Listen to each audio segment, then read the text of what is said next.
샬롬! 오늘도 좋은 날을 주신 하나님을 찬양합니다. 오늘은 예레미야 34장부터 39장의 말씀을 읽으실 텐데요.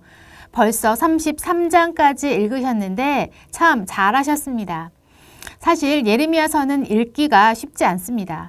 여러 가지 이유가 있겠지만 이 책이 연대순으로 기록되어 있지 않다는 것도 그 이유 중에 하나입니다. 바로 오늘 본문에서 찾아볼 수 있는데요. 다음은 역대 유다 말기 왕들의 이름입니다. 요시야, 여호아스, 여호야김, 여호야긴, 시드기야.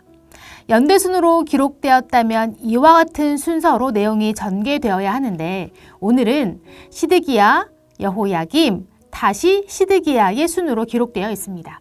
아니, 성경에 오류가 있나 이렇게 생각하실 수도 있겠지만 오류는 아니고요. 인간 저자의 손을 빌려서 성경을 기록할 때 메인 메시지에 영향이 없다면 때로 의도적으로 사건의 순서를 바꾸어 기록하기도 하므로 왕의 순서는 바뀌었어도 메시지 전달에는 전혀 이상이 없음을 전제해 두고 오늘의 내용을 살펴보겠습니다. 예레미야 34장은 예레미야가 시드기야 왕에게 하나님의 말씀을 전하는 내용입니다. 하나님의 말씀은 동일합니다. 예루살렘 성을 바벨론의 손에 넘길 텐데 지금이라도 바벨론에게 항복하라는 것이었습니다. 그렇게 하면 너 시드기야는 평안하게 죽게 될 것이라는 말씀을 전하셨습니다. 하나님을 떠난 자에게 평안한 죽음을 약속하시는 하나님의 마음은 도대체 무엇일까요? 그렇게 해서라도 시드기야가 다시 돌아오길 바라는 하나님의 안타까운 마음과 긍휼의 마음이 아니겠습니까? 그러나 시드기야는 여호와의 말씀을 듣지 않습니다. 오히려 하나님과 맺은 언약을 깨트려 버립니다. 35장과 36장은 여호야김 왕 때에 일어난 일을 소개합니다. 먼저 35장에서는 레갑 자손과 유다 백성들을 비교하며 하나님의 말씀을 따르지 않는 유다 백성들을 책망하십니다. 레갑 자손은 겐 지파 사람들로 알려져 있는데 이들은 선조 요나답의 명령대로 평생토록 포도주를 마시지 않았습니다. 이에 반해서 유다 민족들은 여호와의 말씀도 듣지 않고 있습니다. 하나님은 조상의 명령도 이렇게 잘 지키는 레갑 족속을 보여주시며 하나님의 말씀을 듣지 않는 하나님의 백성들의 태도를 꼬집고 계신 것입니다. 그런데 왕의 모습은 더 가관입니다.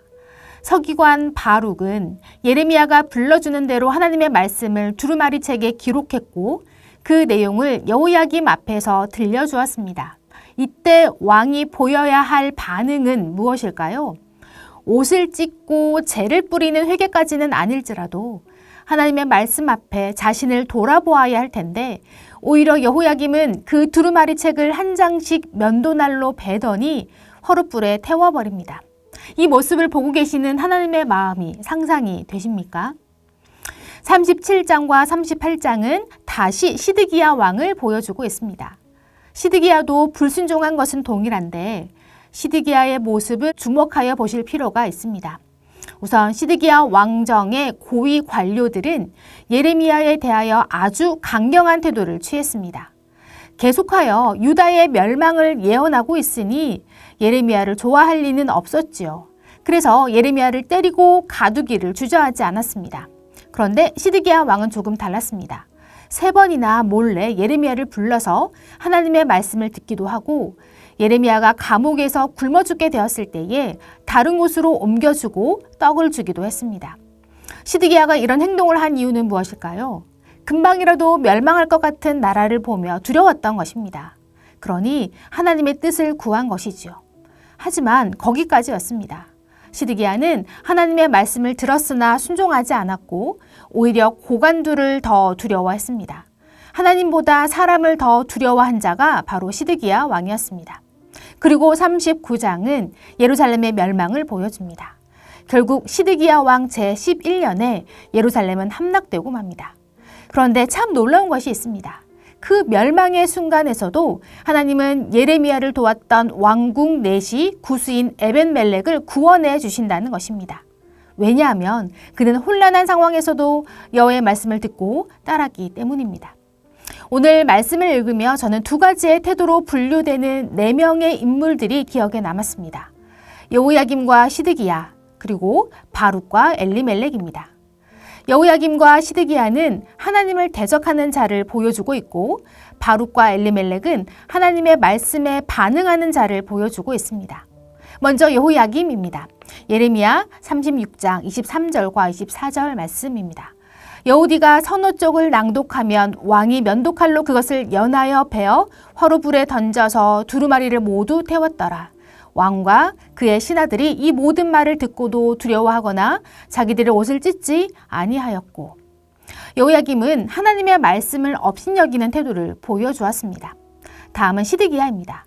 예레미야 38장 4절과 5절입니다. 이에 그 고관들이 왕께 아뢰되 이 사람이 백성의 평안을 구하지 아니하고 재난을 구하오니 청하건대 이 사람을 죽이소서.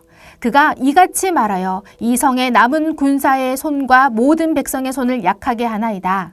시드기야 왕이 이르되 보라, 그가 너희 손 안에 있느니라. 왕은 조금 더 너희를 거스를 수 없느니라 하는지라.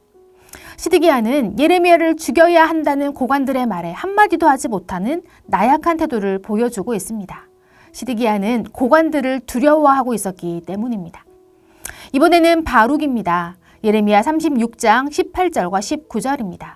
바룩이 대답하되 그가 그의 입으로 이 모든 말을 내게 불러주기로 내가 먹으로 책에 기록하였노라. 이에 고관들이 바룩에게 이르되 너는 가서 예레미야와 함께 숨고 너희가 있는 곳을 사람에게 알리지 말라 하니라. 바룩은 예레미야를 도와주면 목숨이 위험했음에도 불구하고 망설이지 않았습니다. 마지막으로 엘리멜렉의 태도입니다. 예레미야 38장 8절과 9절 말씀입니다.